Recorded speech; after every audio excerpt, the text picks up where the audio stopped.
Hello everyone, welcome to my channel. This is Priya Bhargav. Today we are going to do Unit 2 Applications of Cognitive Therapies in Counseling. This Unit 2 is from Block 2, Group B, MPCE 023 Interventions in Counseling. So जैसे कि आप लोग जानते हैं कि जहाँ पे भी आपको रेड मार्क ऐसा दिखता है उसका मतलब है कि ये प्रीवियस एग्जाम्स में आ चुका है और आगे भी आने की पूरी पॉसिबिलिटीज़ हैं. इस चैप्टर को हम 3 वीडियोस में कवर करने जा रहे हैं. आज हम जो एप्लीकेशंस देखेंगे इस सेटिंग में वो एजुकेशनल सेटिंग के बारे में बात करेंगे डिटेल में, और फिर फर्दर जो 2 वीडियोस आएंगे उसमें clinical setting and personal social situation के ऊपर हम पढ़ेंगे. So let's start today's topic. First thing is cognitive therapy क्या होती है. कॉग्निटिव थेरेपी का मतलब क्या है. तो कॉग्निटिव थेरेपी जो होती है वो फोकस करती है कॉग्निशन, इमोशन और बिहेवियर जो इंसान का होता है उसके रिलेशनशिप के बारे में. कॉग्निशन मतलब हमारा थॉट प्रोसेस कैसे चलता है, और उससे थॉट प्रोसेस से हमारे इमोशंस बनते हैं. आप कैसे सोच रहे हैं वैसे आपके इमोशन होंगे, और जैसे आपके इमोशन होंगे वैसे ही आपका बिहेवियर होगा. तो कॉग्निटिव थेरेपी इन तीनों का रिलेशनशिप कैसे है वो पढ़ता है, और हम उसी के ऊपर काम करके ट्रीट करते हैं क्लाइंट को. सो जो कॉग्निटिव अप्रोच है ये इसी ऑब्जर्वेशन पे बेस्ड है कि ऑटोमेटिक जो थॉट्स होते हैं जब वो एक्सेजरेट हो जाते हैं और डिस्टॉर्ट होते हैं या फिर अनरियलिस्टिक वे में एक्ट करते हैं तो ये साइकोपैथोलॉजी का मेजर कारण बन जाते हैं.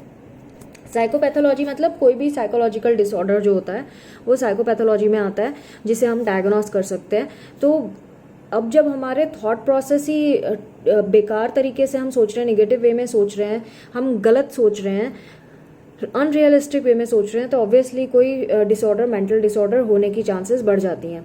तो ये जो ऑटोमेटिक थॉट्स होते हैं ये ही इंडिविजुअल का, जैसे कि मैंने बताया, बिलीफ होता है, और वही बिलीफ की वजह से अजम्पशंस हमारे बन जाते हैं कि अच्छा ऐसी चीज़ हमारे साथ होती है तो मेरे साथ ऐसा होने लगता है. अगर सपोज मुझे कोई कुछ बोल देता है तो मुझे गुस्सा आने लगता है, तो ये बिलीफ हो गया आपको कि कोई ऐसा बोलने पे आपको गुस्सा आता है. अब आप एज्यूम क्या कर लेते हो, एजम्पशंस क्या हो जाते हैं. एजम्पशंस यही हो जाते हैं कि अब मुझे गुस्सा आता है तो गुस्सा आने पर मैं गलत काम कर देता हूँ, या मुझे ऐसे ही एक्ट करना है, मारपीट करके ही एक्ट करना है. तो ये हमारा जो स्केमा है, हमारे मेमोरी में जो स्टोरेज होती है किसी भी इंफॉर्मेशन की, उसको हम स्केमा कहते हैं. तो जो स्केमा होता है उसमें ये चीज़ स्टोर हो जाती है जाके कि जब कोई ऐसा इवेंट होगा तो मुझे गुस्सा आएगा and then I will act. तो ये इस तरह से होता है. सो हमारा जो परसेप्शन होता है और इंटरप्रिटेशन होता है किसी इवेंट का वो बहुत ज़्यादा डिपेंड करता है इसी चीज़ पे कि हमारा बिहेवियर कैसे होगा.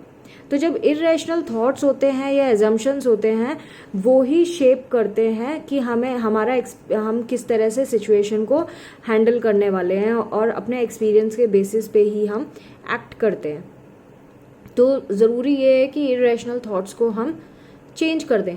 जैसे इन्होंने एक एग्जांपल बताया कि एक बच्चा है, अगर वो इरेशनल अजम्पशन ये लेके बैठा है कि आई एम नो गुड, मैं अच्छा नहीं हूँ, तो वो शर्म करेगा और अपने क्लासमेट से दोस्ती नहीं करेगा क्लासमेट से.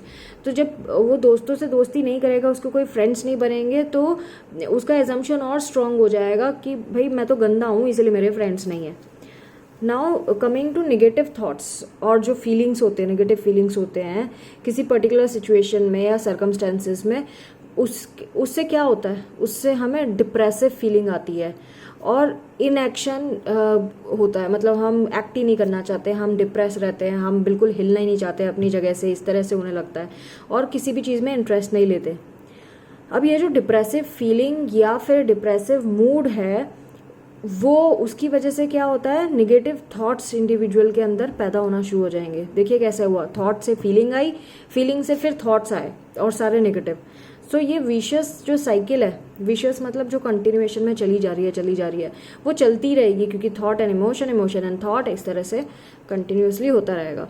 तो जो एम होता है कॉग्निटिव थेरेपी का वो होता है कि हम इंसान के पर्सनल डोमेन को भी समझे. पर्सनल डोमेन मतलब उसकी पर्सनल लाइफ में क्या चल रहा है, and idiosyncratic way of appraising event, हम किस तरह से किसी इवेंट को लेता है या हैंडल करता है.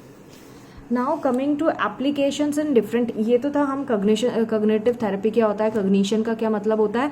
नाउ हमारा जो टॉपिक है एप्लीकेशंस इन डिफरेंट सेटिंग्स, वो हम करेंगे। आज हम सिर्फ एजुकेशनल सेटिंग के बारे में बात करेंगे, बट इसमें जो ऊपर का इंट्रो है जो कॉमन सब में आएगा तो वो ज़रूर देखना है। देखिए ये जो एप्लीकेशन इन डिफरेंट सेटिंग बताया तो ये इंडिविजुअली भी पूछते हैं और एक कॉमन पैराग्राफ 10 मार्क में पूरा भी पूछ सकते हैं। अगर application in different setting 10 mark में पूछ रहे हैं तो आपको ये एजुकेशनल सेटिंग, फिर देन क्लिनिकल सेटिंग और ये पर्सनल सोशल सिचुएशन, ये तीनों लिख के आना है।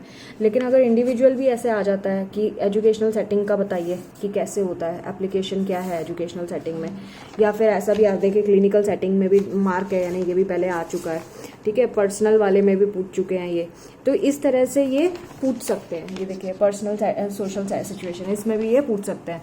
तो इंडिविजुअल वीडियो बनाने का भी यही लॉजिक है कि आपको हर एक टॉपिक अच्छे से समझ आए, सो दैट आप लिख के आ सके। Now coming to this major heading जो आपको हर एक में लिखनी होगी, वो ये है कि जो बेसिक आइडिया है इसका, इस अप्रोच का, वो ये है कि जो ऑटोमेटिक थॉट होते हैं किसी भी इंडिविजुअल के अंदर, वही उसके इमोशंस को क्रिएट करते हैं और उसी इमोशन की वजह से उसके एक्शंस होते हैं। जैसे कि अगर कोई टीचर किसी स्टूडेंट को बोलता है कि तुम क्लास के बाद मुझे मिलना, तो स्टूडेंट सोचने लगेगा ओह क्या हो गया, मैंने कुछ गलत कर दिया क्या, मुझे क्यों बुला रहे हैं, हाय ज़रूर कुछ गलती हुआ है।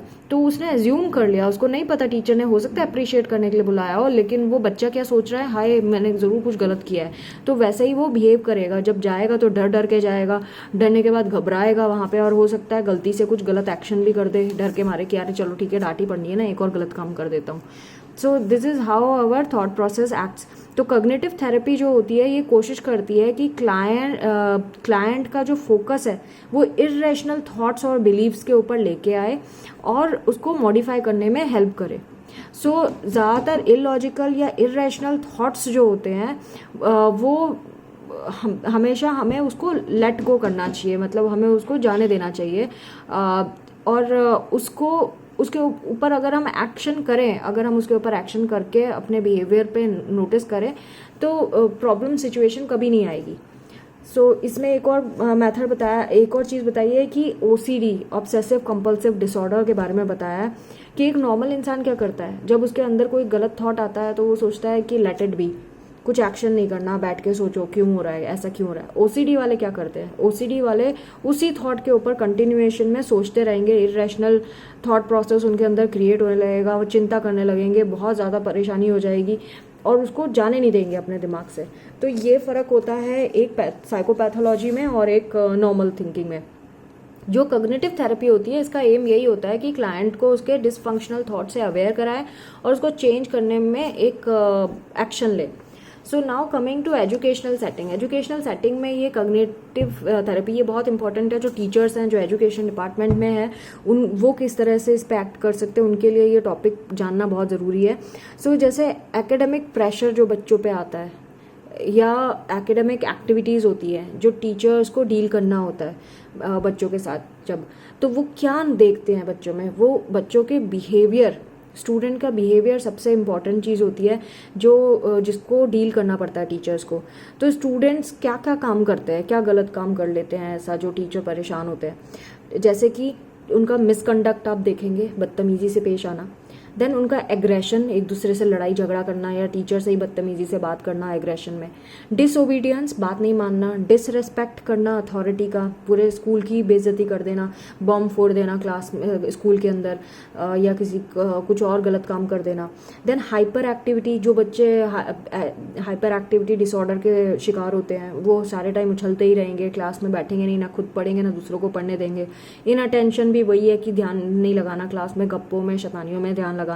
Lack of self control, teasing, bullying, ये सारी चीज़ें हम देखने के लिए मिलते हैं, देखते हैं हमें स्कूल में दिखता है और इनफैक्ट कॉलेजेस में भी दिखता है। तो ये जो बिहेवियरल एक्सेसेस एंड डेफिसिट्स, ये हमने एक्सेसेस एंड डेफिसिट्स पहले भी पढ़ा है। बिहेवियर एक्सेसेस मतलब ज़रूरत से ज़्यादा एक्शन होना, हाइपर एक्टिविटी जिसे हम कहते हैं, एंड बिहेवियर डेफिसिट मतलब जितना चाहिए है उससे भी कम करना। जैसे कोई शाई बच्चा है, बोलता ही नहीं है, उसको आंसर बताओ आंसर, तो नहीं बताता है, चुप बैठा रहेगा, शर्माता रहेगा, उसको आता होगा लेकिन नहीं बोलेगा, तो वो बिहेवियर डेफिसिट में आता है। तो ये दोनों ही नेगेटिव चीज़ें हैं और दोनों ही एकेडमिक परफॉर्मेंस पे ख़राब असर डालती हैं। सो जो स्टूडेंट्स हैं, स्टूडेंट की परफॉर्मेंस को ठीक करने के लिए बहुत ज़रूरी है कि उनके ऊपर काम किया जाए, इसके ऊपर उनमें पीयर रिलेशनशिप पॉजिटिव बनाने के लिए हमें काम करना होगा, क्योंकि ये जो इसका बच्चे का बिहेवियर एक्सेसेस और डेफिसिट है, ये उसकी एकेडमिक परफॉर्मेंस पे तो असर डालता ही है, साथ में उसके पीयर रिलेशनशिप कैसे है, मतलब अपने दोस्तों के साथ रिलेशनशिप कैसे है, वो भी ख़राब करता है। और इसके अलावा उसके जो टीचर्स के साथ रिलेशनशिप्स हैं वो भी ख़राब हो जाते हैं। तो ये 3 चीज़ें होती हैं, first academic performance, second peer relationship and third relationship with the teacher. ये तीनों चीज़ें ख़राब होती हैं अगर बच्चे का बिहेवियरल एक्सेसेस या डेफिसिट है। नाउ करना क्या है? कॉग्निटिव बिहेवियर मॉडिफिकेशन जो है ये 2 एस्पेक्ट पे काम करता है। पहला, ये इंटरेक्शन जो टीचर और लर्नर का है उसके ऊपर काम करता है, और जो बिहेवियरल इंटरेक्शन है टीचर और लर्नर का उसके ऊपर काम करता है। मतलब एक नॉर्मल जो इंस्ट्रक्शनल इंटरेक्शन है और दूसरा बिहेवियरल इंस्ट्रक्शंस, इन 2 चीज़ों पे काम करता है। तो अगर हम उनके ऊपर कॉग्निटिव थेरेपी करते हैं तो क्या क्या हेल्प होती है?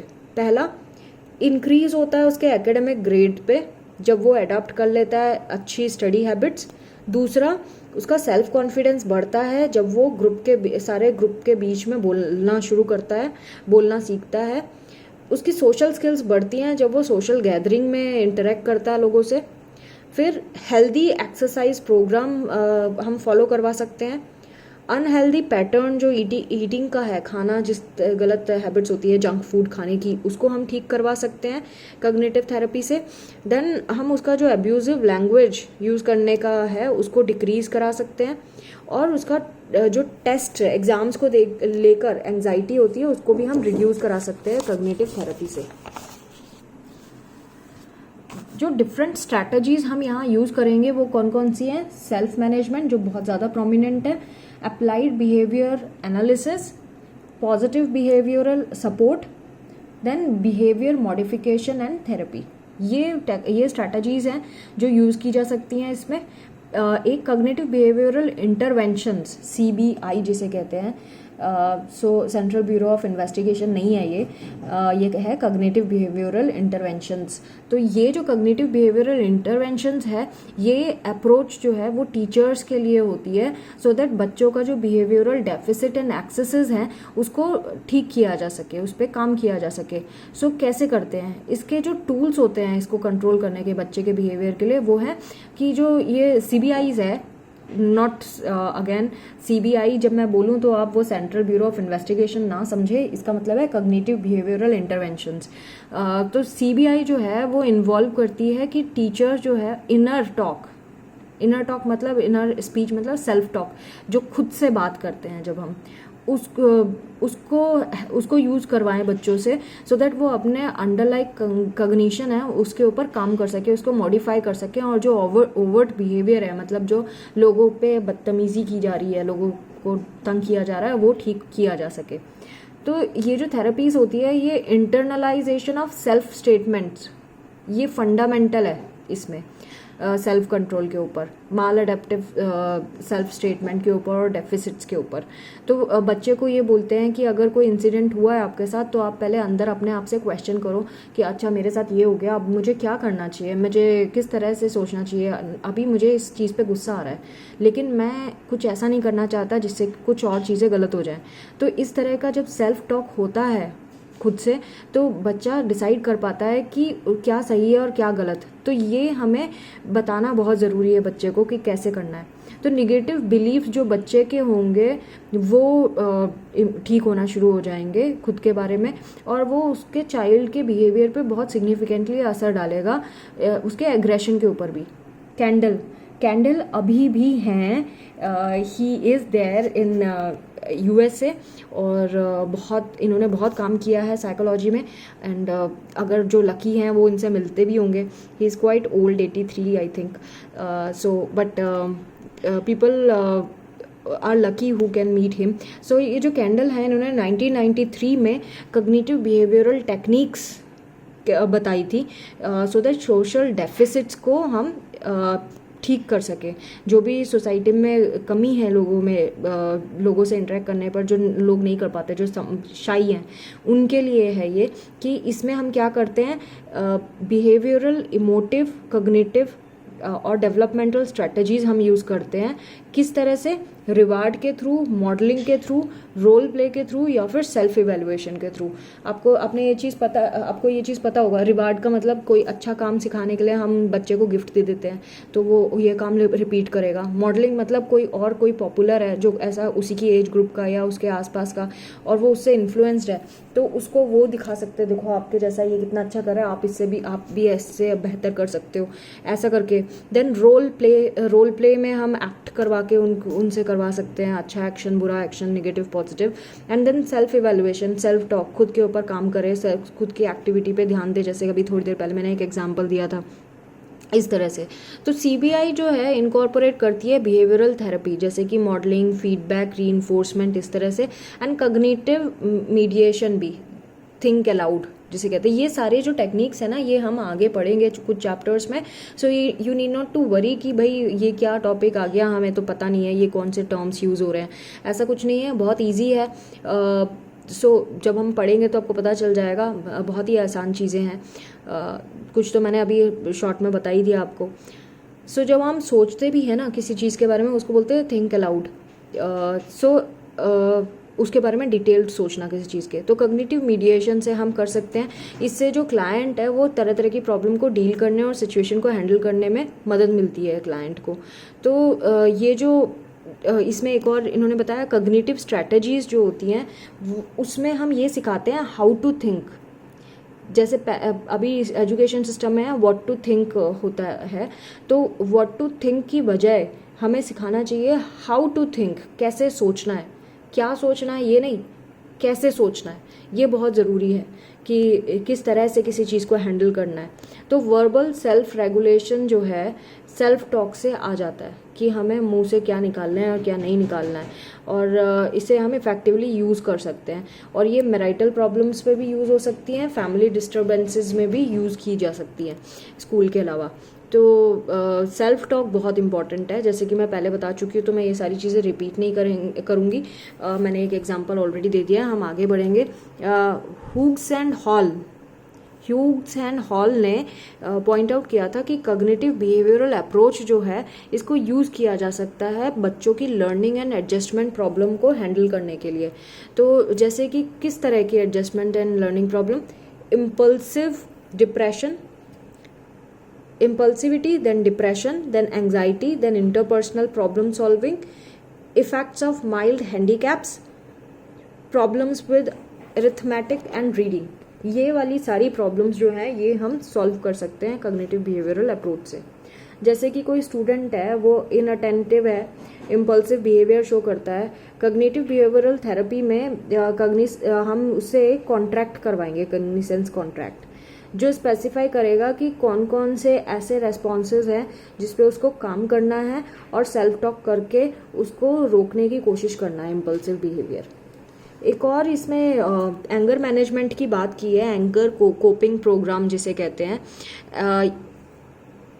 एक और इन्होंने डिसऑर्डर के बारे में बात की है, इमोशनल एंड बिहेवियरल डिसऑर्डर, ये भी इसी से कॉग्निटिव बिहेवियरल थेरेपी से ठीक हो सकता है। नाउ एंगर कोपिंग प्रोग्राम क्या है? एंगर कोपिंग प्रोग्राम ये स्टूडेंट्स को ये बताता है कि कैसे एग्रेसिव रेस्पॉन्सेस को हम चेंज कर सकते हैं अप्रोप्रिएट ऑल्टरनेटिव की हेल्प से, कैसे हम अपनी थिंकिंग को बदल सकते हैं, मॉडिफाई कर सकते हैं और अपने सर्कमस्टेंसेस जो हैं हमारी, उन सिचुएशंस में हम कैसे अपने आप को कंट्रोल कर सकते हैं।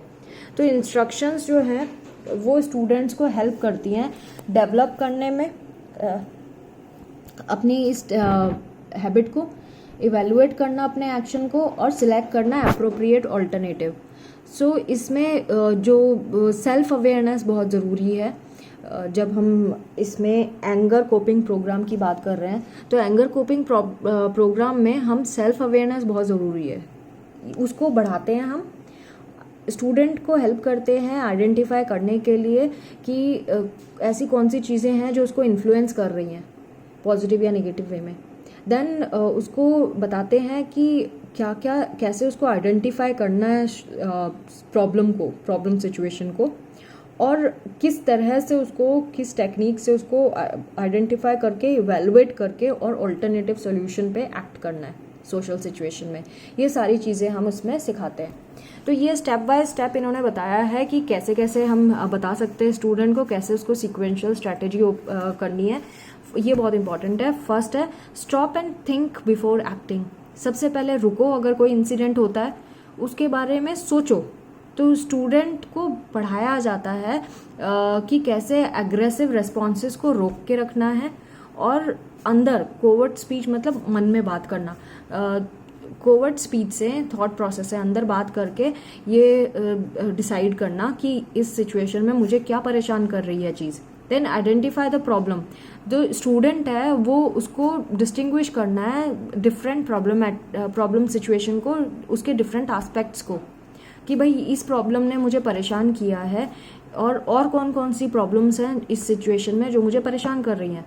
Develop alternative solutions. जो स्टूडेंट है वो बहुत सारे अल्टरनेटिव सॉल्यूशंस देखेगा कि इस प्रॉब्लम सिचुएशन में क्या क्या इलाज है इस चीज़ का सॉल्व करने के लिए, और तब तक वो रिलैक्स करने की कोशिश करेगा जब तक कि उसको सही प्रॉब्लम का सॉल्यूशन नहीं मिल जाता।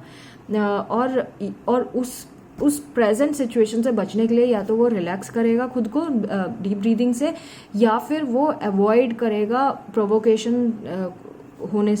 होने से, और इसके लिए वो दूसरे रूम में उस जगह से चला जाएगा, उस लोकेशन को छोड़ देगा। उसके बाद वो इवेलुएट करेगा जो पॉसिबल सॉल्यूशंस उसने सोचे हैं, ऑल्टरनेटिव सॉल्यूशंस जो सोचे हैं, उसके कंसिक्वेंसेस इवेलुएट करेगा कि अगर मैंने ये वाला एक्शन किया तो क्या उसके कंसिक्वेंसेस, उसके बाद क्या होगा मेरे साथ या सामने वाले के साथ। देन दूसरा सॉल्यूशन के बारे में सोचेगा कि इसके कंसिक्वेंसेस क्या हो सकते हैं, like that. And then fifth है select and implement a solution. उसके बाद जो उसको बेस्ट सॉल्यूशन लगेगा जिसमें सबका भला है और कोई किसी का नुकसान नहीं है, उसको वो चूज कर लेगा। सो दिस इज़ हाउ ये जो एंगर कोपिंग प्रोग्राम है ये इस तरह से एक्ट होता है। देखिए यहाँ पे ये प्रोग्राम का नाम भी दिया हुआ है, इट्स चिट। This name is difficult to pronounce but you can just see the spelling.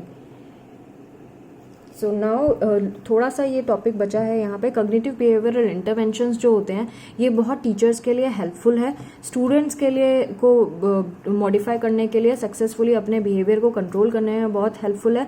और ये जो CBI मेथड है ये ऑफर करता है बहुत सारे मेथड्स, इसके अंदर बहुत सारे मेथड्स आते हैं जिसमें स्टूडेंट्स मैनेज कर सकते हैं अपने थॉट्स को, बिहेवियर्स को, और बेटर लर्निंग एनवायरनमेंट क्रिएट कर सकते हैं, अपने एक्सपीरियंसेस को बढ़ा सकते हैं पॉजिटिव वे में। तो इस तरह से ये जो एजुकेशन सेटिंग है इसमें ये CBI कॉग्निटिव थेरेपी यूज़ की जा सकती है। So friends, I hope my videos are useful to you. Do not forget to subscribe and share my videos to rest of the students, and keep watching. Thanks for watching. Take care. Bye bye.